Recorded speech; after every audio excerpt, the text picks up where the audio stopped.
So ನನಗೆ ಹೇಳಿ ಮಾಡಿಸ್ತಾ ಇದ್ದೆ ಒಂದ್ಸಲ ನನಗೆ ನಾನೇ ಬೆಂದು ನಕ್ಕರೆ ಅದೇ ಚಂದ. ಎಸ್, ನಗು ಹೆಣ್ಣಿಗೆ ಒಂದು ಆಭರಣ ಅಂತ ಅಂದರೆ ಖಂಡಿತವಾಗ್ಲೂ ತಪ್ಪಾಗೋದಿಲ್ಲ.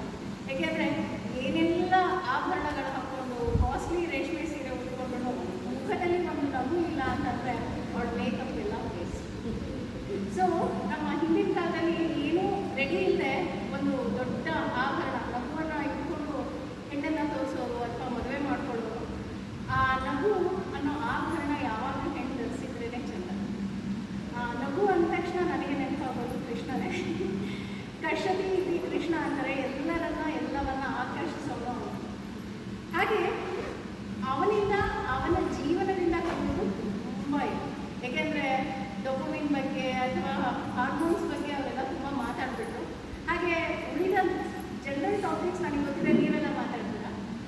ಹಾಗಾಗಿ ಕೃಷ್ಣನನ್ನು ನಾನು ನಗುವಿನ ಒಡೆಯ ಅಂತ ಹೇಳ್ತೀನಿ. ಹಾಗೆ ಇವಾಗೆಲ್ಲ ಹೇಳೋ ಹಾಗೆ ಪುನೀತ್ ರಾಜ್ಕುಮಾರ್ ನಿಜವಾಗ್ಲೂ ನಗುವಿನ ಒಡೆಯ. I love you. ಹಾಗೆಯೇ ಈ ನಗು ಅನ್ನೋದೇನಿದೆ ಅದು ಎಲ್ಲವನ್ನ ಮರೆಸೋ ಶಕ್ತಿ ಇದೆ. ಅಂದರೆ ನಾವು ಪಾರ್ಕಲ್ಲಿ ವಾಕ್ ಮಾಡಬೇಕು ಅಂತ ಡಾಕ್ಟರ್ ಹೇಳ್ತಾರೆ. ವಾಕ್ ಮಾಡಬೇಕು ಅಂದ ತಕ್ಷಣ ಸುಮ್ಮನೆ ಮುಖ ಒಂದಷ್ಟು ಗಂಟು ಹಾಕ್ಕೊಂಡು ನೀವು ವಾಕ್ ಮಾಡಿದ್ರೆ ನಿಜವಾಗ್ಲೂ ಯಾವ ಹಾರ್ಮೋನು ರಿಲೀಸ್ ಆಗಲ್ಲ. ಎದುರುಗಡೆ ಬಂದವರಿಗೆ ಒಂದು ಒಳ್ಳೆ ಸ್ಮೈಲ್ ಕೊಡಿ, ಗುಡ್ ಮಾರ್ನಿಂಗ್ ಹೇಳಿ, ನಿಮ್ಮ ಅಕ್ಕಪಕ್ಕದ ಜೊತೆ ಮಾತಾಡಿ. ನಮ್ಮ ಗಾದೆಯಲ್ಲೂ ಹೇಳ್ತಾರೆ ಅರಮನೆ ಇಟ್ಟು ನೆರಮನೆ ಬೇಕು ಅಂತ. ನಿಮ್ಮ ಅಕ್ಕಪಕ್ಕದ ಜೊತೆ ಮಾತಾಡಿ. ಹಳೆ ಕಾಲದಲ್ಲಿ ಏನಾಗ್ತಿತ್ತು, ಪ್ರತಿ ಹೆಂಗಸರು ಸಹ ಬೆಳಗ್ಗೆ 6 ಗಂಟೆಗೆ ಎದ್ದೇಳೋರು, ಕಸ ಹೊಡೆಯೋರು, ರಂಗೋಲಿ ಹಾಕೋರು, ನೀರು ಹಾಕೋರು. ಅವಾಗ ಅಕ್ಕಪಕ್ಕದ ಜೊತೆ ಒಂಚೂರು ಮಾತಾಡೋರು. ಏನ್ರಿ ಚೆನ್ನಾಗಿದ್ದೀರಾ, ಹುಷಾರಾಗಿದ್ದೀರಾ, ಮಕ್ಕಳು ಬಂದ, ಗಂಡ ಯಾವ ಡ್ಯೂಟಿ ಏನು. ಆದರೆ ಇತ್ತೀಚೆಗೆ ಏನಾಗೋಗಿದೆ, ಪಕ್ಕದ ಮನೇಲಿ ಏನಾಗ್ತಿದೆ ಅಂತಲೂ ಜನಕ್ಕೆ ಗೊತ್ತಾಗ್ತಿಲ್ಲ. ಪಕ್ಕದ ಮನೇಲಿ ಏನಾಗ್ತಿದೆ ಅಂತಲೇ ಗೊತ್ತಾಗಲ್ಲ. ಯಾಕೆಂದರೆ ಎಲ್ಲರೂ ವರ್ಕ್ ಫ್ರಮ್ ಹೋಮ್, ಒಬ್ಬೊಬ್ಬರು ಒಂದೊಂದು ಲಾಕ್ ಆಗಿಬಿಟ್ಟಿರ್ತೀವಿ. ನಗಬೇಕು ಅಂದರೆ ನಾವು ಎಮೋಜಿಸ್ ಹುಡುಕ್ತೀವಿ. ಯಾವ ಎಮೋಜಿ ಈ ಪ್ರಸ್ತುತ ಪರಿಸ್ಥಿತಿಗೆ ಸೂಟ್ ಆಗುತ್ತೆ, ದಯವಿಟ್ಟು ಅದನ್ನು ಮಾಡಬೇಡಿ. ನಿಜವಾಗ್ಲೂ ನಗಿ. ಹಾಗೆಯೇ ಕೃಷ್ಣನನ್ನು ನಾನು ಉದಾಹರಣೆಯಾಗಿ ತಗೊಂಡೆ. ಯಾಕೆ ಅಂತಂದರೆ ಕೃಷ್ಣ ಅವನ ಜೀವನದಲ್ಲಿ ಅವನ ಜೀವನ ಚರಿತ್ರೆ ಓದೋದಾಗಿರ್ಬೋದು ಅಥವಾ ಅವನ ಬಗ್ಗೆ ತಿಳ್ಕೊಂಡಾಗಿರ್ಬೋದು, ಎಷ್ಟು ಕಷ್ಟಗಳನ್ನು ಅನುಭವಿಸ್ತಾ ಹೋಗ್ತಾನೆ.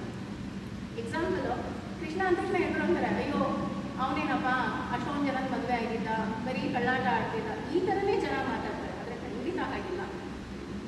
ಆ ಥರ ಮಾತಾಡೋರಿಗೆ ನಾನು ಕೇಳೋದೇನು ಅಂತಂದರೆ, 3 ತಿಂಗಳ ಮಗು ಕೂತನಿ ಬಂದು ವಿಷವನ್ನು ಕುಡಿಸೋಕೆ ಹೋಗ್ತಾನೆ, ಅಥವಾ 8 ವರ್ಷದ ಬಾಲಕ ಯಮುನೆಯಲ್ಲಿ ಕಾಡಿಯ ಮೇಲೆ ನರ್ತನವನ್ನು ಮಾಡ್ತಾನೆ, ತುಂಬ ಪ್ರೀತಿಸೋ ರಾಧೆಯನ್ನು ಬಿಡ್ತಾನೆ.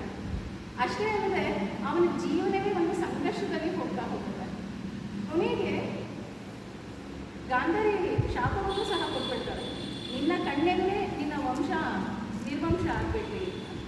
ಆದರೂ ಅದೆಲ್ಲವನ್ನ ಆತ ನಗ್ತ ಸ್ವೀಕಾರ ಮಾಡ್ತಾನೆ. ಯಾಕೆ ಅಂತಂದರೆ ನಮ್ಮ ನಗು ಹೇಗಿರಬೇಕಪ್ಪ ಅಂತಂದರೆ, ನಮಗೆ ಬರೋ ಕಷ್ಟಗಳಿಗೆ ಆ ಕಷ್ಟಗಳ ಅನ್ಕೋಬೇಕಂದ್ರೆ, ಅಯ್ಯೋ ನಾನು ದಾರಿ ತಪ್ಪಿಟ್ಟು ಬಂದ್ಬಿಟ್ಟು ಪಾಪ ಇವ್ರು ನಗ್ತಾ ಇದ್ದಾರೆ, ಇವ್ರು ಚೆನ್ನಾಗಿದ್ದಾರೆ, ಇವ್ರಿಗೆ ಯಾಕಪ್ಪ ಕಷ್ಟಪಡಬೇಕು. ಹಾಗಾಗಿ ನಗು ಅನ್ನೋದೇನಿದೆ ಅದು ನಿಜವಾಗ್ಲೂ ಸಹ ಒಂದು ವರ ಅಂತಲೇ ಹೇಳ್ಬೋದು. ಹಾಗೆಯೇ ಚಾರ್ಲಿ ಚಾಂಪಿಯನ್ ಸಹ ಹೇಳ್ತಾ ಹೋಗ್ತಾರೆ, ನೀನು ಇವತ್ತು ನಗಲಿಲ್ಲ ಅಂದರೆ ಇವತ್ತು ನೀನು ವೇಸ್ಟ್, ಅಂದರೆ day without loss is a day waste ಇದೆ. ಹಾಗೆಯೇ ನಿಜ ಹೇಳಬೇಕು ಅಂದರೆ ನಮ್ಮ ಜೀವನ ಅನ್ನೋದೇನಿದೆ, it is a small journey. This is a journey of P to T. That's it. That means birth to death. ಆ ಮಧ್ಯ ಏನಿದೆ ಚಾಯ್ಸ್ ಅನ್ನೋದು, ಅದು ನಾವು ಹೇಗೆ ಆರಿಸ್ಕೊಡ್ತೀವಿ ಅನ್ನೋದು ಮೇಲೆ ನಮ್ಮ ಜೀವನ ನಿಂತಿರ್ತದೆ. ಇವತ್ತು ನೀನು ಬೇಜಾರು ಮಾಡಿಕೊಂಡು ದುಃಖದಲ್ಲಿ ಒಂದು ರೂಮಲ್ಲಿ ಅಳ್ತಾ ಹೋಗ್ತಿದ್ರು, ಇವತ್ತಿನ ದಿನ ಕಳೆಯುತ್ತೆ. ನಗ್ತಾ ಅದನ್ನು ಸ್ವೀಕಾರ ಮಾಡೋದು ದಿನ ಕಳೆಯುತ್ತೆ. ಹಾಗಾಗಿ ಆ ಸಿ ಅನ್ನೋದೇನಿದೆ, ಆ ಚಾಯ್ಸ್ ಏನಿದೆ, ಅದು ನಮ್ಮ ಕೈಲೇ ಭಗವಂತ ಕೊಟ್ಬಿಟ್ಟಿದ್ದಾನೆ. ಹಾಗಾಗಿ ದಯವಿಟ್ಟು ಎಲ್ಲರೂ ನಗ್ತಾ ಇರಿ, ನಗಿಸ್ತಾ ಇರಿ. ಹಾಗಾದ್ರೆ ಬೇರೆಯವ್ರನ್ನ ನೋಡಿ ನಗೋ ಅವಶ್ಯಕತೆ ಇಲ್ಲ. ಏಕೆಂತಂದರೆ ಕೃಷ್ಣ ಅಂದ್ರೆ ಭಗವಂತನ ಒಂದು ಅಂಶ ನಮ್ಮೆಲ್ಲರಲ್ಲಿ ಇದೆ. ಏಕೆಂದರೆ ಭಗವಂತನ ಒಂದು ಬೆಳಕಿನ ಕಿಡಿಯ ಆತ್ಮಸ್ವರೂಪ ಅಂತ ಹೇಳ್ತಾರೆ. ಹಾಗಾಗಿ ನಾವೆಲ್ಲರೂ ಸಹ ಭಗವಂತನ ಪ್ರತೀಕ. ಅಂದರೆ ಹೇಗೆ ಗಾಜು ಕೆಳಗಡೆ ಬಿದ್ದಾಗ 100 ಪೀಸ್ಗಳಾಗುತ್ತೋ, ಅದನ್ನು ನಾವು ನೋಡಿದಾಗ ಎಲ್ಲ ಪೀಸ್ಗಳನ್ನು ನಮ್ಮ ನಗುಮುಖನೇ ಕಾಣುತ್ತೆ. ಹಾಗಾಗಿ ನಗ್ತಾ ಇರಿ. ಅಟ್ ದ ಸೇಮ್ ಟೈಮ್ ನೀವು ನಿಮ್ಮ ಜೀವನವನ್ನು ಹೇಗೆ ಸ್ವೀಕಾರ ಮಾಡ್ತೀರಾ, ಹೇಗೆ ಬದುಕ್ತೀರಾ, ಎಲ್ಲವೂ ನಿಮ್ಮ ಕೈಲಿರುತ್ತೆ. ನಗೋದ್ರಿಂದ ಏನಾಗುತ್ತೆ ಅಂದರೆ ಕಷ್ಟ ಬರೋದಿಲ್ಲ ಅಂತಲ್ಲ, ಆ ಕಷ್ಟವನ್ನು ನಾವು ಖುಷಿಯಾಗಿ ದಾಟಿಸ್ಕೊಳ್ತಾ ಹೋಗ್ಬೋದು. ಅದಕ್ಕೆ ಭಗವಂತನೂ ಹೇಳ್ತಾರೆ, ನೀನು ಭಕ್ತಿ ಮಾರ್ಗದಲ್ಲಿ ಇದ್ದಾಗ ಅಥವಾ ನನ್ನ ಮೊರೆ ಹೋದಾಗ ಕಷ್ಟಗಳು ಬರಲ್ಲ ಅಂತಲ್ಲ, ಕಷ್ಟಗಳು ಬರುತ್ತೆ, ಆದರೆ ನಿಮ್ಮ ಜೊತೆ ನಾನು ಇರ್ತೀನಿ. ಸೊ ಅರಣ್ಯಾಶ್ಚಿಂತೆ ಇತ್ತು ಮಾಮಿ ಜನಾಪರಿಪಾಸತೆ ತೇಷಾಂ ಇತ್ಯಾದಿ ಯುಕ್ತ ನಮ್ಮ ಯೋಗಕ್ಷೇಮ ವಹಾಮ್ಯಹಂ ಅನ್ನೋ ಹಾಗೆ ಅವನೇ ನಮ್ಮ ಯೋಗಕ್ಷೇಮ ನೋಡ್ಕೊಳ್ತಾನೆ ಅಂದಮೇಲೆ ನಾವು ಯೋಚನೆ ಮಾಡೋ ಅವಶ್ಯಕತೆ ಇಲ್ಲವೇ ಇಲ್ಲ. At the same time who is your partner ಅಂತ ನೋಡೋಕೆ ಹೋದರೆ ನಾವು ಗಂಡನಿಗೆ ಹೆಂಡತಿ, ಹೆಂಡತಿಗೆ ಗಂಡ, ಮಕ್ಕಳು ಅಪ್ಪ ಅಮ್ಮ ಅಂತೀವಿ, ಅಪ್ಪ ಅಮ್ಮ ಮಕ್ಕಳು ಅಂತೀವಿ. ಬಟ್ ಕೊನೆಗೆ ನಮ್ಮ ಜೀವನದ ಒಂದು ಘಟ್ಟಕ್ಕೆ ಬಂದಾಗ ಗೊತ್ತಾಗುತ್ತೆ our body is our partner.